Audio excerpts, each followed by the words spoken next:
Guess what I'm making today? I'm making my sister's tita's most popular dish. Every time we got invited to her parties, we wanted these tortas. Son tortas de puerco con chile rojo, and I'm so excited to make these. Well, let's get started. Alright guys, so let's go over the ingredients. I'm going to be using 2 pieces of pork butt roast. And honestly, you can get any roast that is pork. You can use the boneless, you can use it with bone, however you want to choose it. And I'm going to be going over, let me move this, this is going to be a little heavy. But I want to push this in so you can see the chiles that I'm going to be using. Now this is the Guajillo. Okay, and this is the Nuevo Mexico. I'm going to be using half and half. I'm going to be using 6 of each, total of 12. So 6 Nuevo Mexico and 6 Guajillo. Hojas de laurel, which is the bay leaf. Some garlic, dry oregano. I have the whole cloves. I have the sesame seed. And this is the pimienta. And I'm going to be using the whole pimienta and some fresh ginger. Alright, so let's get started. So I'm going to show you that the pork that I buy, I always try to get that extra roast with the skin because I like to make chicharrones with it. And it's so easy. So let's get cutting. And it's actually really easy to cut. If you just kind of, you follow the fat, it comes out really easy. Look how easy this is. And if you like chicharrones just like my family, well, then you just have that extra treat, just like this. So let's put it to the side. I'll be right back. So this meat, you want to make sure that you leave in big chunks because you're going to be shredding it as well. So let's cut in big pieces. Just like this. This is what you want. This one has a little tiny bone.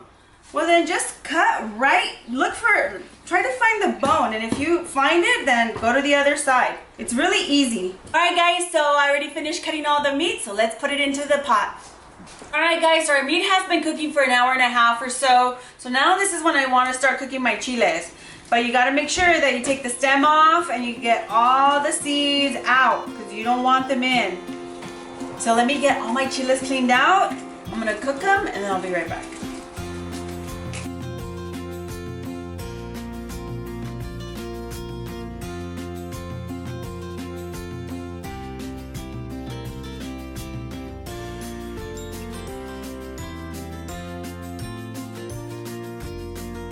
Alright guys, so I have all my chiles ready. Let's go put them in the water so they can boil. I'm going to boil them for 15 minutes. Alright guys, so put them in the water and like I said, cook them for 15 to 20 minutes.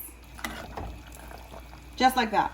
Alright guys, it's time to check on our meat. It's been cooking for over an hour and a half. And the way I like to check my meat to see if it's ready, I just kind of pull it from the top and look how easily it's coming off. Okay, so it's ready. Let's get shredding. You guys remember how I show you how to shred your beef or your chicken? Well, let's do it again. I'm gonna put 1 piece in there and then let's turn it on. There you go, just like that. So let's start shredding all of the meat. Just like that. Beautiful.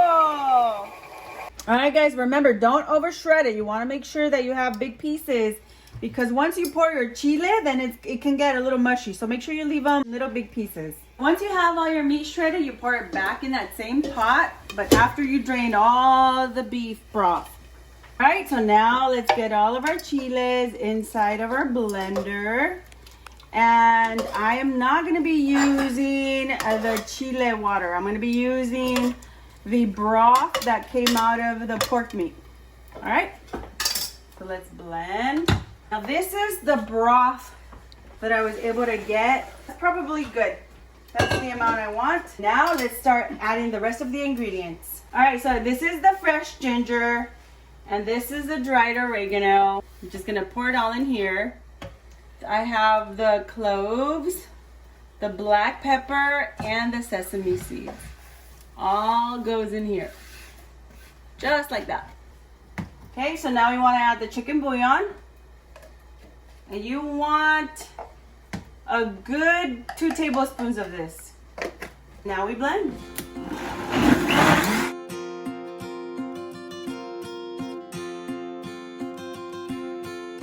Alright, so now that we have our chile all nice and blended, we pour it into the meat. And again, I do not need a strainer with this Vitamix. This is the beauty of this blender. And then you make sure that you mix it really well to make sure that you get it all the way to the bottom. Just like that.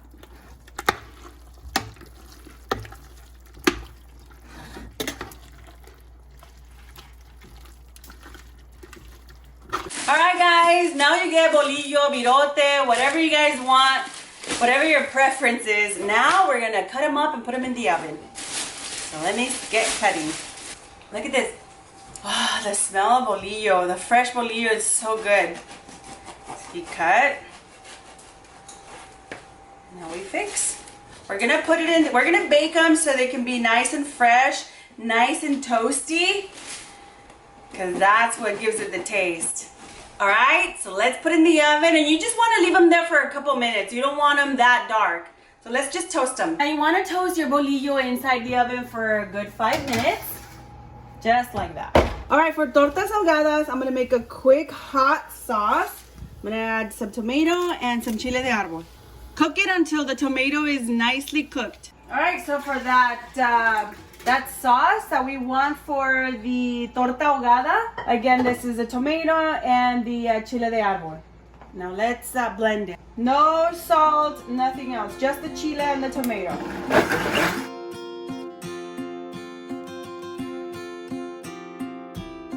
Put some onion. You want to dice it, as a matter of fact.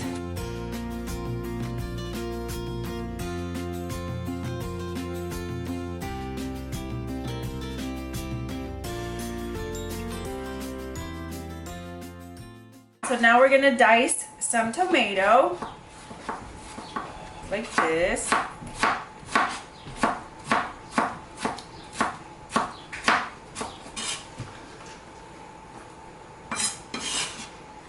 Alright guys, so I have my chile blended, and this is, if you want that option of the torta ahogada, this is what it is. It's just chile and tomato, so you have to be very careful. I can already smell that chile. Ooh, look at that. All right, now let me put them together. All right, guys, so now we have everything ready. Now let's put them together. So you get your bolillo, virote, right, freshly out of the oven. And what I like to do, and what my family likes, they like one side of crema mexicana on one side, just like this. And put a lot, guys, a lot, because the bolillo is pretty thick. And so on the other side, you want mayonnaise.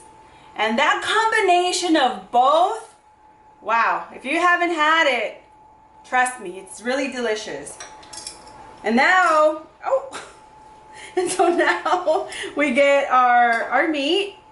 Look at how hot that is. It's still, the steam is still coming out.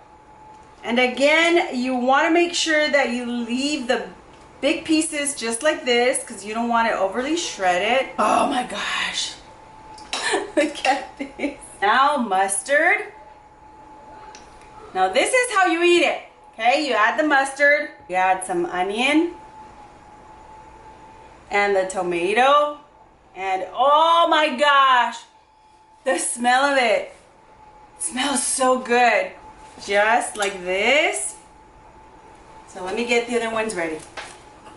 Again, this torta, it was one of my sister's favorite and most popular dish. My sister Tita.